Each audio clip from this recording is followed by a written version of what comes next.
Thousands of people go missing every year, and the most frustrating cases are those where the investigators have virtually nothing to work with.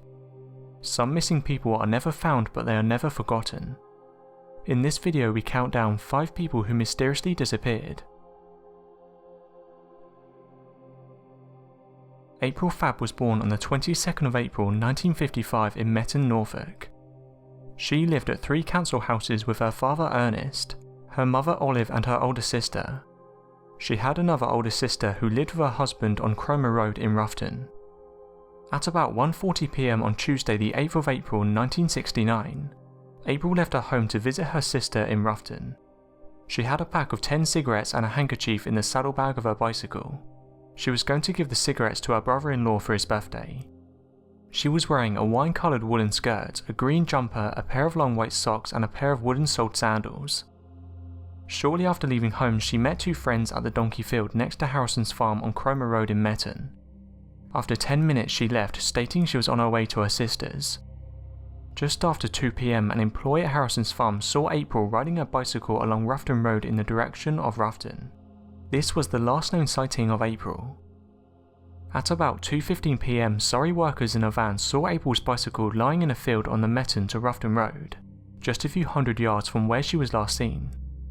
April had disappeared within a time frame of no longer than 10 minutes.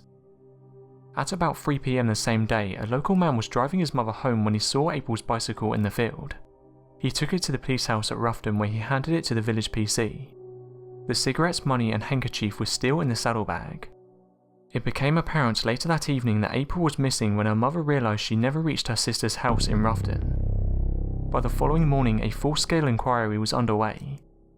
A 2 to 3 mile area was searched and inquiries were made with her family and friends. The inquiry was extremely thorough with 1,971 statements taken and 419 house-to-house questionnaires completed. Although numerous lines of inquiry were pursued, April has never been seen since, and a number of potential suspects have been eliminated as the result of the investigation. This case has never been closed and is Norfolk's most well-known missing persons inquiry.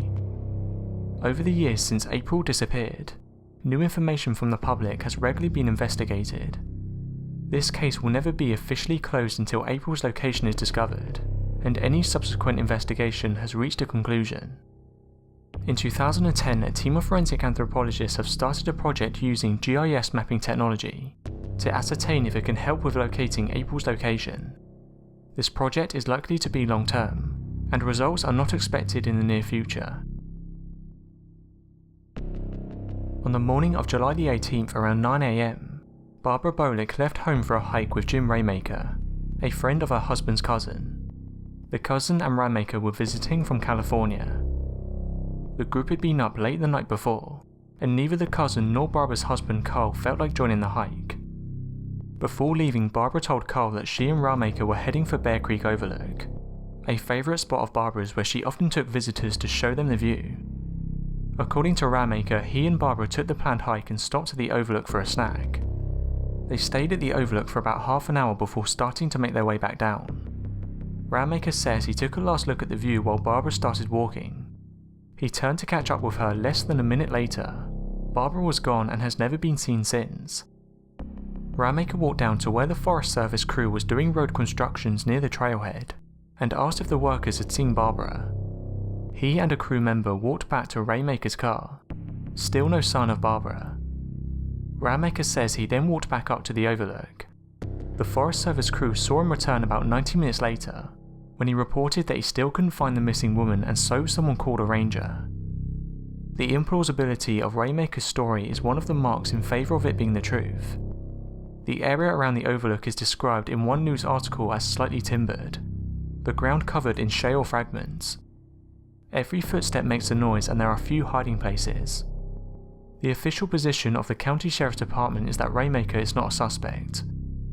At the time of the disappearance and for at least several months afterwards, investigators were looking for 2 additional potential witnesses.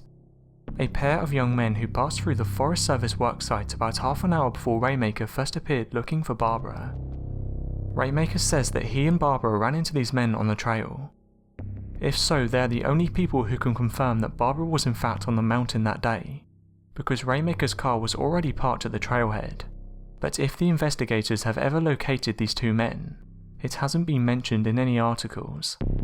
So we are left to wonder what happened that day and whether Barbara is alive or dead. Her story is a reminder that no one is promised tomorrow, and that you never know when goodbye means goodbye. Michael Negreet was a student who disappeared in 1999 from his dorm between 4 AM and 9 AM. He played an online match that ended at 3:40 AM, went out of his room to congratulate the person he was playing with, and then disappeared. Someone said they saw a man that night in the dorms, but this information went nowhere. The man was never identified. Reports said that a bloodhound dog followed his scent to a bus stop a few miles away. It was said that investigators quickly decided they couldn't trust the bloodhound's trail, figuring the dog was probably confused. On May 14, 2008, Brandon Swanson, aged 19, was heading to Marshall, Minnesota. Sometime while driving, his car crashed into a ditch, leaving it temporarily immobilized. Brandon ended up calling his parents and asked them to come and pick him up, and even though they went looking for him, they were unable to find him. After his father called him back, Brandon said that he would head to a nearby town so it'd be easier to find them. In the middle of the conversation, he swore and the call suddenly cut off. Despite calling back several times, his father couldn't get back in contact with him. After the police were notified, they found his car. However, they never located him nor his cell phone. It's speculated that he may have drowned in a nearby river, but no trace of his body has ever been found. Since that day, more than 500 volunteers have spent over 120 days looking for Brandon, or any evidence pointing to where he could be, covering over 100 square miles in the process. This has included over 30 dog handlers from 9 different states. The authorities say there is neither any evidence of foul play, nor any evidence that Brandon would stage his own disappearance. They have also said they do not believe there was any evidence that he was intoxicated or impaired in any way. On February 9, 2004, University of Massachusetts student Mora Murray crashed her car on an icy road in New Hampshire, over 100 miles from her dorm room where she should have been quietly studying. She was never seen again. Over a decade later, there remain more questions than answers in Murray's disappearance, and some of them are so strange that it's no wonder this cold case has never been forgotten. The official website created by Murray's loved ones includes a multi-part biography of Murray, calling her an all-American girl, a model student, athlete and daughter. She attended West Point before transferring to the University of Massachusetts Amherst to study nursing, and was planning to marry her high school sweetheart, who was stationed at Fort Sill in Oklahoma.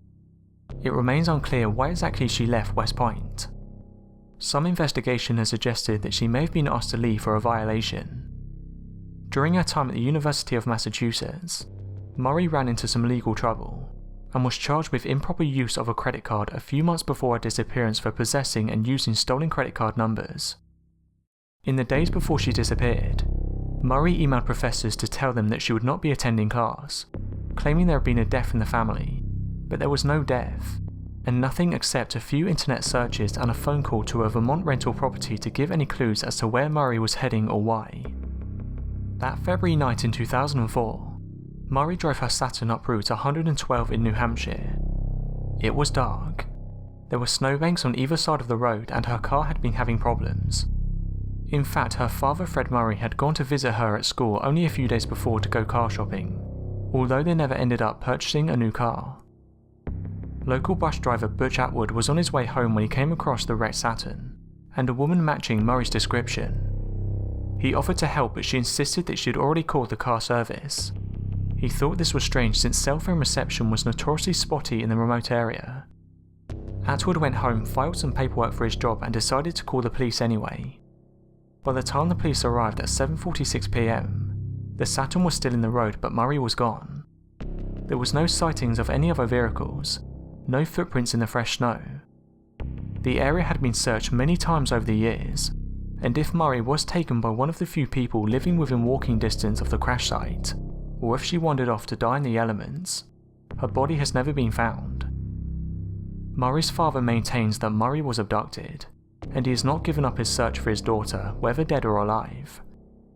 Although investigators have never been able to detect any pattern between Murray's disappearance, and that of other women and girls gone missing in similar circumstances.